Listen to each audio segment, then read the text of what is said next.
What is going on, guys? Welcome back to another video. So it's Tuesday, which means it's time for our weekly tier list Tuesday. And I thought because we're 15 games into the season, about a fifth into the season, I thought it'd be a fun idea to look back on the 2024 unrestricted free agency class and kind of tier list these deals based on what we have seen thus far. Obviously, it's too small of a sample size. I'll probably do this in 2 months and then another 2 months after that. But I thought it'd be a fun idea. I took the top 30-ish deals. Maybe I'm forgetting some. Maybe I added some even cheaper deals than that.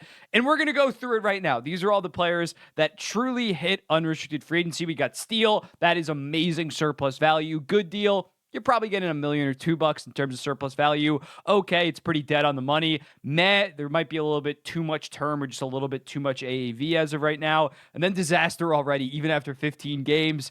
It's looking like it's going to be minus at least like $1 million every single year for the rest of their career, if not even more, on that deal. Up first, Matt Duchene, who obviously re-signed with his team, but he did hit unrestricted free agency.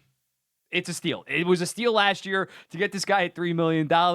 I think he's going to slow down a bit, but I think he's probably still going to be around 60 to 70 points at $3 million. That is, it's massive. It's massive for a team like the Dallas Stars that need these kind of cheap veterans as their guys continue to get paid.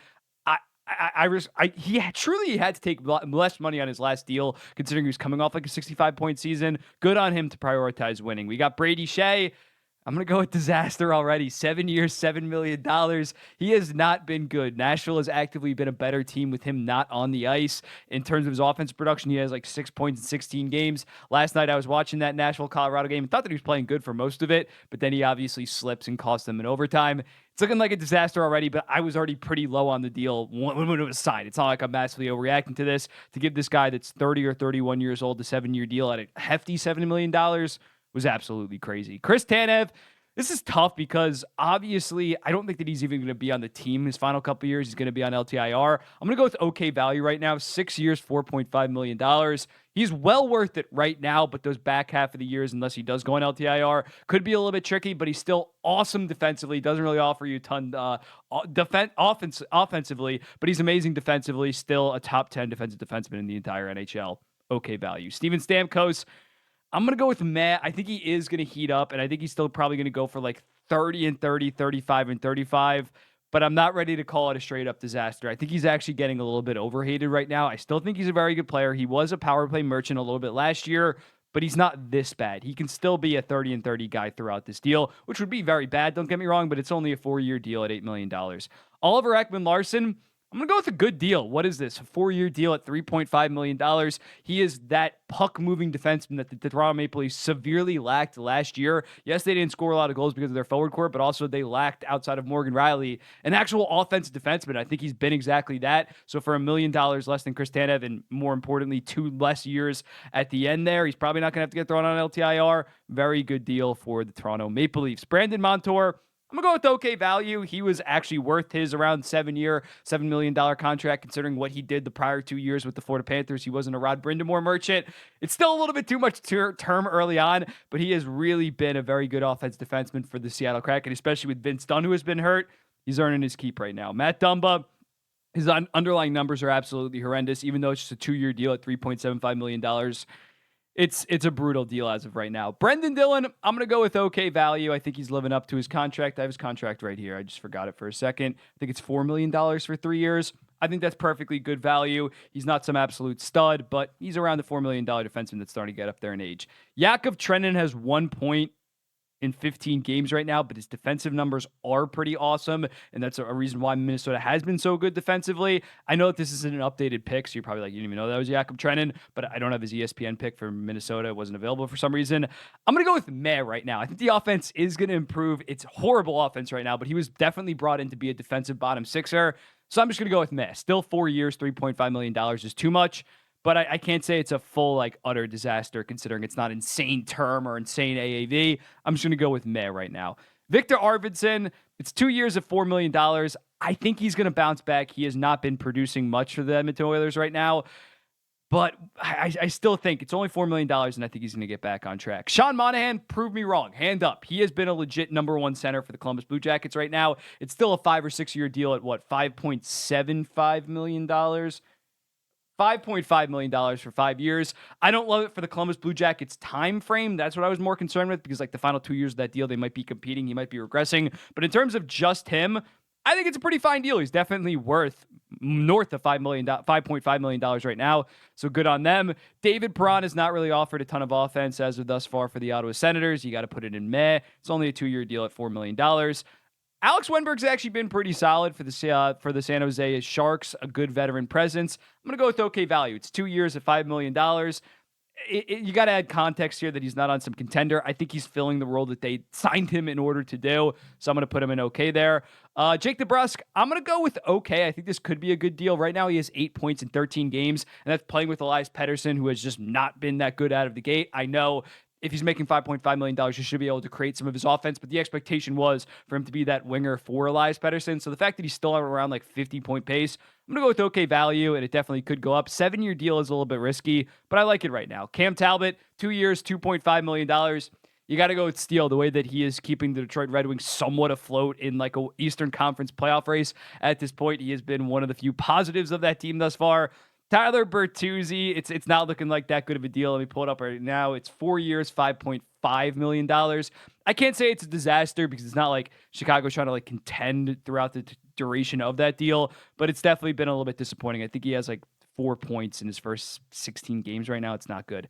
Tyler Toffoli, I'm going to go with good deal. He is still a legit 60 to 70 point guy. And again, playing with some of their young guys like William Eklund in terms of developing him, maybe in the final year of that contract, it might not be that good of a contract, but right now it's pretty good for the San Jose Sharks. He's doing exactly what he was brought in to do. Anthony Duclair, I mean, I shouldn't even honestly included him. He's played 5 games and has 3 points, but I'll just put him at okay value right now. Brett Pesce, 0 points in 9 games right now. The underlying numbers aren't that good either, so I'm going to go with meh. He's making, $5.5 million over 6 years? You could argue it might be a disaster already, but it's only been 9 games. He came off injury. I'm just going to stick him in meh right now. Teuvo Teravainen has been, he has 8 points in 16 games right now for the Chicago Blackhawks. I'm going to go okay value right now. It's a 3-year deal at $5.4 million. So you just got to be an okay middle sixer to be worth it. Stefan Nazin has been amazing as of right now. I believe he has 14 points in 18 games right now for the New Jersey Devils. That is ridiculous. He's making under $3 million. Great contract. Jonathan Marchessault, it has not been good, especially at even strength 5-on-5 right now, but it's still only 4 years, $5.5 million. I don't believe that this guy just fell off a cliff at 33, 34. And again, it's only 4 years, so I can't go like a Brady Shea disaster.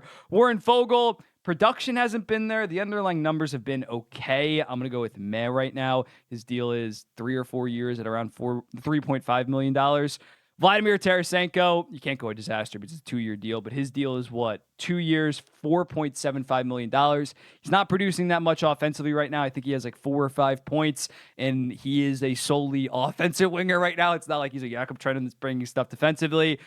It's very meh right now for a guy that they kind of relied on to not play a serious role, but be a solid second liner. Nathan Walker has been awesome for the Carolina Hurricanes right now. I believe his contract's 4 years, $3.5 million. I'm pulling it up right now. $3.6 million. 5 years, 3.6. Might be some term problems on that right now, but he's been awesome in terms of replacing a Brett Pesce, basically. He's been better than Brett Pesce thus far and $2 million cheaper, so good on them. I did not like the Zadorov deal in the moment. I think it's going to turn into a disaster. I'm putting it in disaster. I'm keeping it there. The guy's been taking way too many penalties. Jack Roslovic, you got to go with Steele as well, $2.8 million. He has 9 goals right now in 14 games. Is that sustainable at all? No, but to get a pretty impactful middle six piece, he's been very up and down in his career, assuming that he's having an up year right now. At that cap hit is great value. Elias Lindholm also not really producing, especially outside of the first 5 games. He looked decent, has not been good since. Go with disaster already. It's a 7-year deal at $7.75 million, and I'm not even sure he's going to be a $7.75 million player this season. So I'm going to go with disaster. I don't think that's ridiculous. Anthony Stolarz, 2 years, $2.5 million. That is an absolute steal. I love this deal in the moment. It's great. He's being their starter for the most part right now and putting up very solid numbers. Shane Gothisbehere, also steal. What's his deal? 3 years. I'm pulling. I got it right here. Why am I guessing randomly? His deal is he went from Detroit, 3 years, $3.2 million. for a guy that is an elite offensive defenseman. Defensively, he's not that good, but again, in the Carolina system, he's familiar with it. He's playing very good. It's an absolute steal. Then we got Joel Edmondson, kind of a disaster, 4 years, $3.85 million. It's not that good of a defensive defenseman at this point in his career. I think I'm also going to go with Chandler Stevenson in disaster. He's barely even a $6.25 million player this year, and he's on a 7-year deal. So I should bump some of these guys down and kind of even it out. I'll move. Who would I move up here? I think Jake DeBrusk is going to get back on track. I'll move Chris Tanev up one. I know it's going to be a disaster at the end, but this guy is easily worth like $5.5 to $6 million, maybe even more right now. And yeah, here's my overall thoughts after hard deliberations. Let me know in the comments, what do you think about it? Jeff Skinner, I just realized I don't have as well. I guess I put him in okay value. He's not doing as good as I thought he'd be doing right now. But let me know in the comments, what do you think about this one? And I'll be seeing in the next one. We'll be updating this graph in like 2 months. Not graph, tier list.